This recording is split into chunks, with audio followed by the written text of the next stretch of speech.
angle, and we need to know the length of these two lines and the angle in between it. Let me just remind you.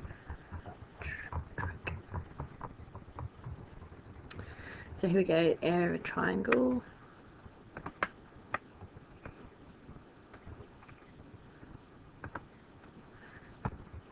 is half AB sine C. Oops. So they've given us information about the triangle in terms of vectors, so we also need to look at here. So if we use this information here, we can find the cosine of the angle in between the two vectors. Remember, this is a non-calc paper, so we're going to have to use this information carefully. So we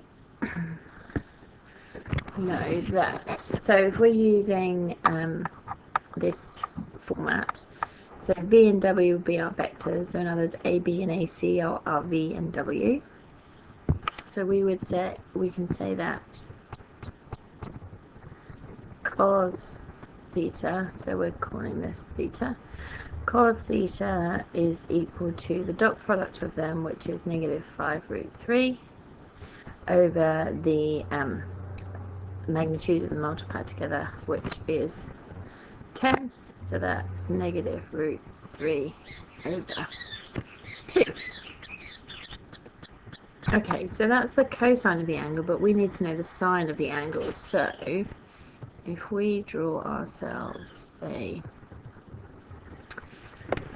we can pretty much ignore the negative sign just to establish the right angle triangle.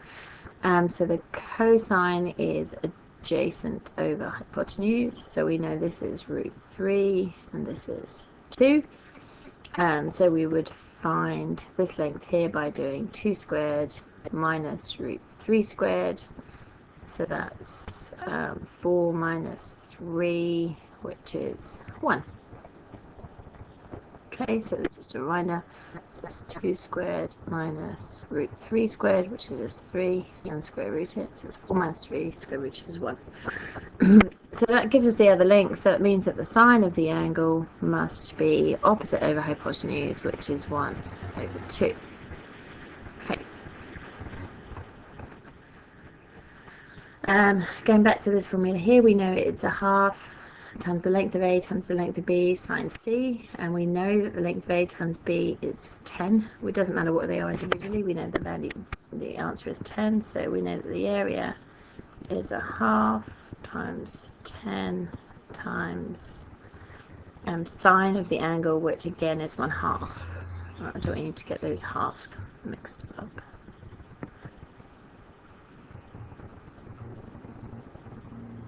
Okay, so we've got 10 over 4, which is 5 over 2, which is 2.5. And there's our area. Okay, so probability question. Right, find the value of P. We know that the probability on branches has to add up to 1 whole 1, so if this is 1/6, then P must be 5/6. I'm not sure what working they would expect you to show there. I think you'd get full marks just for writing 5/6. Find the probability that Adam will travel by car and be late for school. So late for school is L, car is C, so that's these two. So it's both of these, so it's 1/2 times 1/6, which is 1/12. Find the probability that Adam will be late for school. So that's this probability we've just found, or this probability. So that's 1/2 times 1/3. And then we're going to add those two together because it's an or. So 1/2 plus 1/6. 1/2, 1/12, sorry, 1/12 plus 2/12 equals 3/12, which is 1/4. Okay. Adam will go to school 3 times next week. Find the probability that he will be late exactly once. Alright, so this is... Oh, wait, I've lost a question. Unfortunately I can't see the question, but I can see the answer. So I'm guessing it must say that it's find the probability that he's going to be late, that he catches the car, he goes by car given that he's late, or something of that nature. So it's a conditional probability. So we're finding the car given that he's late.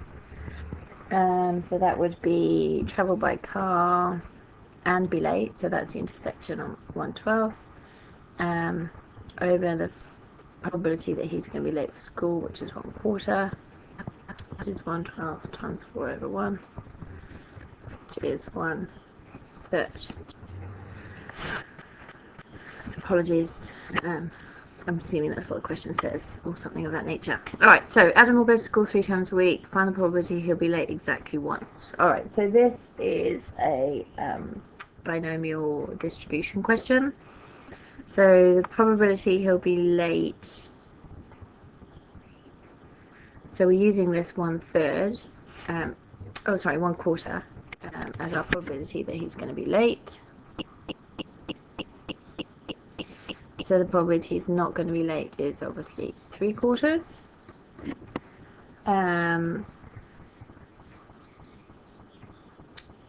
Right, so if there's 3 times he goes to school, I'm trying to think of the best way of doing this without a calculator. So he could be, it's on the 3 days, so day 1 he could be late, day 2 and day 3, so he would be not late.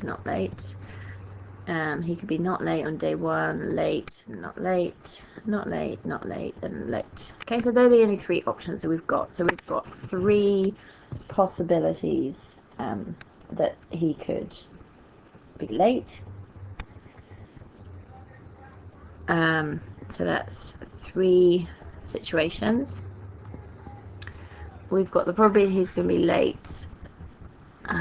So that would be on day 1. So I'm trying to do this so it is the easiest thing without calculator.